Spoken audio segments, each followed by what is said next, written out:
you motherfuckers. I hope you been a blessing to somebody else, goddammit. I hope you cooking. I hope your big ass eat all type of motherfucking turkey. I might eat me some ground turkey tacos. They got turkey in it, goddammit. Hell. What's up with you, family? This your boy Big Smoke, Mr. Motherfucking Dropout. Mr. I'm doing great than a motherfucker. Even when I'm doing bad, I'm doing great, goddammit, because I know somebody had plans this morning. Last night they made them and they didn't wake up, goddammit, so I'm most definitely gonna live my motherfucking life, and I encourage you to do the same, goddammit. I hope that you doing something healthy for your motherfucking body. Don't be chasing all that wealth and shit, because like I said before, goddamn, I don't give a fuck how big your car is, how expensive your house is, how much you pay for them chandeliers or them motherfucking red bottoms, goddammit. If your health ain't together, then you are fucked up, goddammit.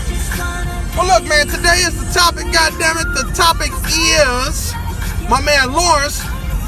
What's going on, Lawrence? Lawrence Jones, goddammit. He left, of course, that's my little homie, man. Shouts out to the fam, man. Goddammit, love you guys. What I wanted to tell, the topic was, sorry, man, you know, you gotta watch my speed limit, shit. I see them boys over there, you know, goddamn, it's the day before Thanksgiving, man. You gotta watch your speed limit, man. They looking to take motherfuckers to jail, goddammit. So, I'm working too, man. I got a lot going on, man. Your boy, I got a truckload of shit, man. Just working, baby, working. I'm blessed to be doing what I'm doing, man, what I want to do. So look, the topic is, Lawrence asked, let me turn this down.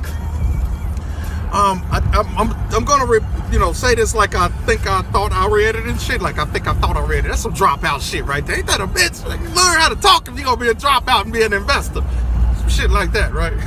But anyway, I know one of the questions was, if someone dies and leave you a house, can you refinance the house? I hope I'm saying this right, Lawrence. Can you refinance the house and bring the mortgage down, or just bring the mortgage down, period? Can you sell it? Let's touch on all of that, right? Okay, say for instance, right, hypothetically speaking, right, my mom, right? Say if my mom left a house, right, and it still has a mortgage on the house, right? Let me turn this all the way down. What happens is that if the house, I would have been in a better position if my mom's house was paid for. But since it's still a mortgage on the house, and I'm her son, which is the heir, and I'm not on the title deed, whatever, I'm not on the mortgage, none of that shit. It was just solely in her motherfucking name. Well, that puts me in a fucked up position. Okay, so this is what happens. There's no generational wealth in that, because you're left with debt, right? So just say if, she had a 30-year mortgage on it, my mom had a 30-year mortgage on it, and she owes $60,000 on the motherfucker, and it's about 22 years left on the motherfucker, right? I can't do shit.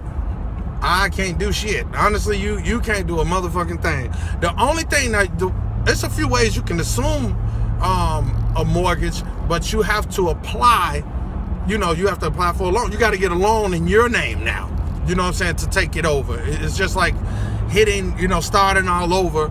And pretty much, just say if it's some houses out there that's worth 40 and you want to keep this house, and you got to buy it for 60, but it has that, it was your mom's house, you want to do what you got to do, so you don't mind paying that other 20. That's the only reason I would see you pretty much getting a house. But if it's, if it's upside down, and it's, it's worth, she owes 60, but it's only worth 40, then that's something that you most definitely want to be mindful of, because you just don't want to be buying debt because your mom used to have that house. And I'm just talking about me, just using me as a hypothetical. I don't want to put nothing on no one else's mom. I don't want to put that on my own mom. You know what I'm saying? I'm blessed that she don't have a mortgage either. But you're always in a better position when a house is paid for.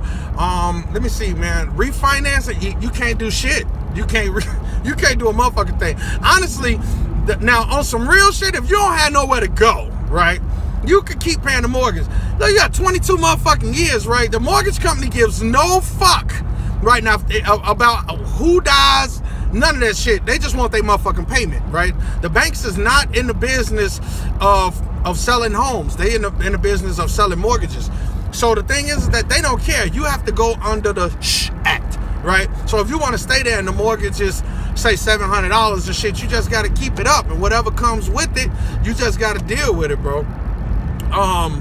yeah, that's pretty much it, man. I hope, that's all I can say, man. You gotta just keep paying that motherfucker. Now, at the end of it, I will say this: if you do pay that motherfucker off in 22 years plus your age, just say you're 60 and you finally paid your mama house off, and it's, it meant that much to you.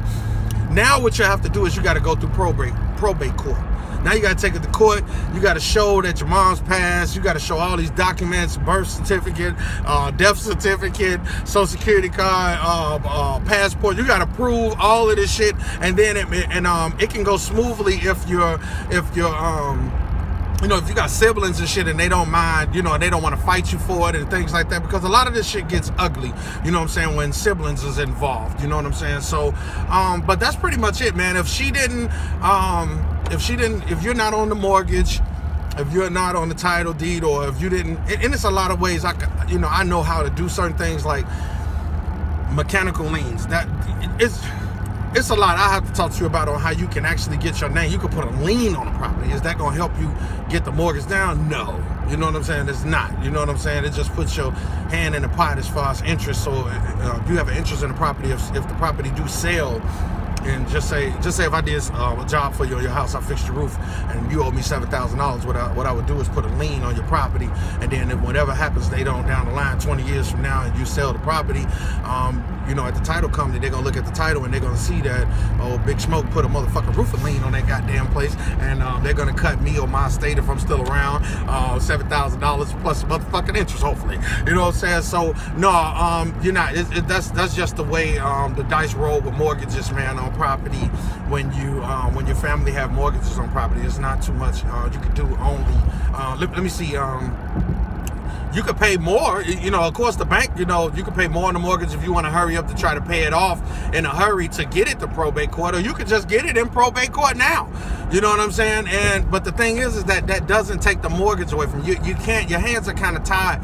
You can't do much of shit. You know what I'm saying? And if you guys know anything, to add to this, please do. I don't know everything, but I do know from my experiences from helping people, and I have seen this happen a lot, that people have had mortgages on properties, especially buildings, nice shit, and even with a will didn't even help them, because it was still money that was owed to a bank. So the bank still has 50% ownership of that property, and you have 50% ownership of that property. That's why with some situations it's good to do a deed in lieu with the bank and just say, hey, look, give me about 10 grand if it's in a nice area, because real estate is about location, and you can do a deed in lieu, and then you can say, give me 10,000 and I'll sign over my 50% ownership to this property. But like I said, then again, it will have to be that person who originally came into that mortgage. All right, so I hope I helped you out, man. Let me see if there's anything else I could say. As far as like I said, you could pay if you want to pay it off earlier. That's cool.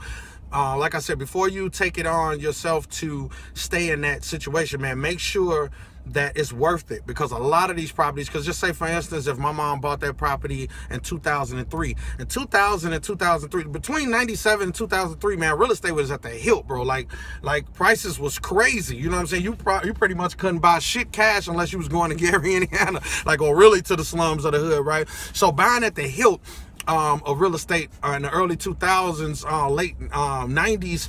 Now with a situation like this, man, when a parent or a loved one dies and they still have a mortgage, a lot of the times, man, what they bought it for back then is not even worth, that property is not even worth that amount today still, and they done paid on that motherfucker 10, 15 years, and it's still crazy. You know what I'm saying? And I know a lot of kids, I have met a lot of people that still try to, it's an heirloom, you know what I'm saying? It has a lot of history, and it's your mom's, you know what I'm saying, or your family, your fathers, or your aunties, whatever. You want to keep that, or the house that you grew up in. There's a lot of people who try to hold on to that family house that they grew up in, man, and because of sibling situations and fights and shit, the shit just still get taken away. But when it's a mortgage on it, it makes it super rough. And most definitely, when you don't have a mortgage on a property, you get more control, because like I say, the judge, even if you got siblings, for instance, right, and the house is worth $90,000. well, just say you got some cash. Just say you got about $60,000 in your pocket, right, in the house that you want from your family member is worth 90. Well, the judge can say, once it go to probate court, the judge can say, hey, look, if you really want this house, man, buy the siblings out, buy your other 2 siblings out, give them, the house is worth 90. You got 60,000. If you got, give your brother 30 and give your sister 30, and then you keep your equity position in the property, and then that's pretty much how you assume that paid for property because you bought your siblings out. So that's pretty much it. But when it's a bank involved, man, it's a bunch of Brooklyn bullshit involved. You know what I'm saying? So I hope I said something to help you, man. Happy Thanksgiving, man. Make somebody else smile, man. I challenge you, goddammit. I challenge you to call somebody over the motherfucking holidays, man. Give them some love. Tell them you remember what they did for you when you was a child. Hug somebody, man, and do this for me, man. Don't just wait for holidays to come by, man, to greet. Have a chat and chew. Chat and chew is when you get your family together, man, and politic and have a good time, man. And this Thanksgiving, man, I challenge you to forgive a family member who you bumped heads with, man. Just in the past, man, just dump that shit, man, and hit the reset button, man, and just show some love, man. Let that baggage go. Let that big old 80-pound sack of potatoes of old madness go that you had with a family member, and start over fresh, man. Remember, they blood, man, so, and I know blood the first, fuck you, I understand, man, but let that go, man. Let that pain go, man, and start over, man. You'll feel a whole lot better. Been there before, know what I'm talking about. Love you guys. Double salute. Enjoy your motherfucking holiday. All right, y'all. Peace.